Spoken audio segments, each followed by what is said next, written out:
Well, it's a story all too familiar for those in Boulder County. Thousands are still out of their homes this morning as the in-car fire continues to burn. It sparked yesterday afternoon. At last check, 122 acres have burned and the blaze is 0% contained. And this is just miles from where the Marshall Fire tore through more than 1,000 homes only 3 months ago. 19,000 people and 8,000 homes were under evacuation orders, and at last check, no structures have been damaged. Thanks for joining us this morning. I'm Jessica Crawford. And I'm Katie LaSalle. We appreciate you being with us on this Sunday, and we do have a little bit of good news in regards to the fire this morning. That's right. Firefighters have been able to keep flames away from houses. The combination of warm temperatures and strong winds yesterday caused the fire to spread quickly. But crews on scene told us that they were able to protect neighborhoods thanks to mitigation efforts that have taken place up until now, like clearing out dry vegetation. And they told us the Table Mesa neighborhood was actually a spot where they had an interagency training last year, so that helped them respond even faster. We quite literally had a multi-company training in this neighborhood below us last spring.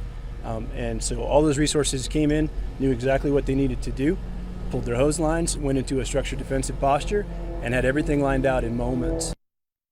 And as for what caused the fire, we're still waiting to figure that one out. We do have a team in Boulder right now waiting to get an update from fire officials, and we'll bring you an update from them as soon as we can. Well, the high winds yesterday did play a major role in how fast that fire spread. Again, there were red flag warnings and fire weather watches in place because of those conditions. Katie, you kind of talked us through a lot of that yesterday. We are seeing the effects of it. Are those warnings still in effect this morning? Jessica, some good news. The winds are a lot calmer. No fire weather warnings in place for Boulder County, and we'll see calmer conditions really across the Front Range and Plains through the day. So hopefully that helps fire officials get a containment on the NCAR fire. We did have an air quality warning in place for Boulder County up through Allens Park and Jamestown. It just expired at 9 o'clock. So air quality is set to improve through the afternoon. Now tomorrow the winds will kick up ahead of our next cold front. So we do have a fire weather watch that will be in effect tomorrow. That includes Colorado Springs down south to the border with low relative humidity, gusty winds, warm and dry conditions over southern Colorado for Monday. Right now, though, no advisories in place for the metro area. Temperatures are warming up nicely. We're in the high 30s to low 40s from downtown through Littleton and Highlands Ranch. Your fresh air forecast, it's going to be really pleasant once again today. By noon, 65 degrees. Our daytime highs quite warm for this time of the year. We're back to the 70s downtown into Highlands Ranch up through Platteville and Keensburg. We have one more day tomorrow ahead of rain and snow. More on the storm that's coming still to come. Well, for evacuees with pets, the Humane Society of Boulder Valley is accepting smaller pets and companion animals for shelter and care. That address is 2323 55th Street in Boulder. And if you have a larger pet, the Boulder County Fairgrounds is accepting those large animals. That address is 9595 Nelson Road in Longmont. Well, just a few miles away, the cleanup continues following the destruction left behind by the Marshall Fire. Alicia Miller tweeted this photo out when she stopped by her Louisville property where her home once stood to see if debris removal had started in the area. She was caught off guard by the white smoke from the in-car fire just off there in the distance.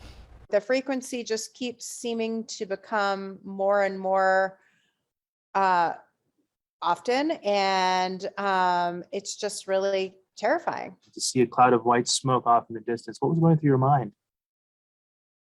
Oh my gosh, not again. Not another community. Just when is it going to stop?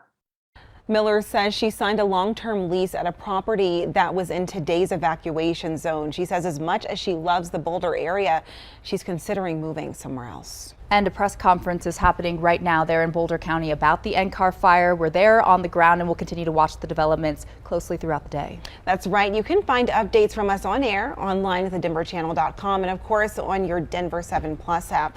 Just download the Denver 7 Plus app on your Roku, Amazon Fire, Apple TV, or Android device to start watching.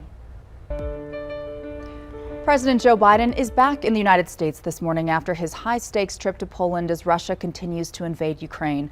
And Biden had some choice words for President Putin, calling him a butcher. Those remarks as 2 Russian missiles rocked the western Ukrainian city of Lviv, hitting a defense facility and an oil depot. ABC's James Longman is there. This is an oil depot. You can see the flames there burning. This city was meant to be a sanctuary for thousands, and now it feels like the war has come to them. Meantime, Ukrainian President Zelensky is asking for more weapons as Biden wrapped up his trip in Poland, reassuring leaders that the United States has an obligation under NATO rules to defend our allies. We will have a different future, a brighter future, rooted in democracy and principles, hope and light, of decency and dignity, of freedom and possibilities. For God's sake, this man cannot remain in power. And as the attacks from Russia continue, many Ukrainians are volunteering to protect their capital. There are two ways that you can show support for Ukraine from right here at home. There's going to be an interfaith gathering this afternoon at the Bobby R. Park off Havana and Yale. It starts at noon. Organizers picked this location because the park is a memorial for Jewish people killed in the 1940s in Kyiv by Nazi soldiers. At 3 this afternoon, they'll also be collecting medical supplies to send to Ukraine. Plus, there's a benefit concert being put on this afternoon by the Nativity of Our Lord Catholic Church Choir and Orchestra. If you'd like to watch, you can head to the Denver Cathedral of the Immaculate Conception. That's from 1 until 3. All proceeds will be donated to relief efforts in Ukraine. You can find more information on the Ukrainians of Colorado Facebook page. Well, RTD is making changes to the Union Station bus terminal after a sharp uptick in crime there. One of the biggest things you'll notice next year will be new turnstile gates at the entrance. Only those with tickets would be allowed into the concourse area. TV monitors showing security camera feeds will also be installed by the end of the year, in addition to some better lighting around Union Station. RTD hopes that all these additions will help keep people and the area safe. Ongoing staffing shortages are impacting another part of RTD. If you're looking for info from the Transportation District, their information center is now operating under different hours. Monday through Friday, they're open 6 a.m. until 6 p.m. Saturday, they're open from 9 until 6, and they're closed completely on Sundays. It's unclear when they'll return to their original schedule. This change in schedule follows a bumpy week for the A-Line trains. Numerous trips between Union Station and the airport have been canceled this past week, also because of staffing issues. Under federal law, each trip requires a second crew member. Well, the company that provides those additional crew members says they're down 30% of the staff that they normally provide to RTD. RTD says because of the strict requirements to work the A-Line, it can't just move staff from other routes. A small portion of that pool of people they provide are able to be the second crew member, are trained to be a second crew member on commuter rail. So it's not like we can pull from the whole group of people. RTD says it's trying to find ways around the staffing crunch. In the meantime, they recommend riders sign up for emergency alerts for when trips are canceled or delayed. Well, pregnancy and childbirth should be an exciting time, but recent data shows it's becoming shockingly fatal, and especially for women of color.